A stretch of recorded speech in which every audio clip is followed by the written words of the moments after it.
ginawa kundi magbisyo, magsugal, uminom ng alak.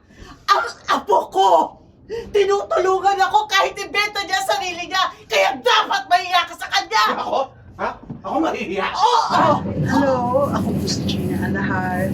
And ang role na ginagampanan ko po dito ay si Lola Shine. May mga tao na gumagawa ng mga bagay na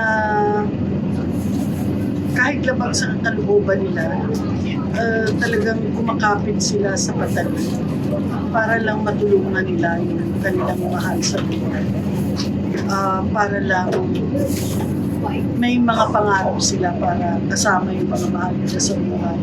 And sinasakripisyo nila yung sarili nila. Kahit isakripisyo nila yung sarili nila. Basta dahil yun lang yung paraan na alam nila, yun lang yung, dahil siguro sa kawalan ng edukasyon, sa kawalan din ng pag-asa na sa paligid nila, kung ano lang yung maisip nila, whether it's right or wrong, yun yung gagawin nila. Alam ko na ano, totoo. Totoo eh.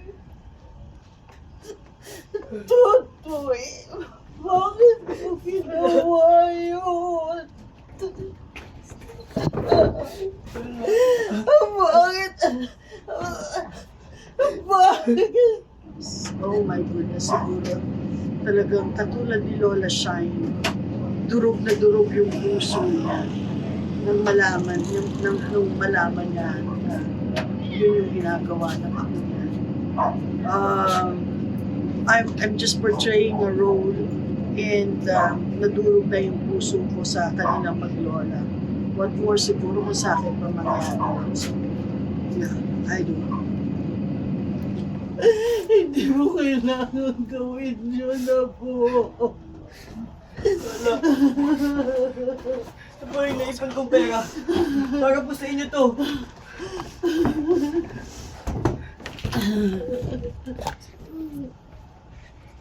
Hindi ko kailangan yan. Hindi ko kailangan yan. Kung ang kapalit niyan ay ang buhay mo at ang katawan mo. Walang kwenta yan. Totoy, hindi ko alam kung kailan nangyari to, but sana panalangin ko sa Diyos. Tutulungan kita magdasal.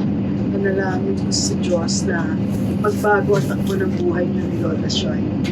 At yun ay sa pamagitan ng if you trust in God and if you will have a special relationship with Jesus, matutulungan ka ng Panginoon para mapunta sa mga tuwid na bagay, sa matuwid na daan.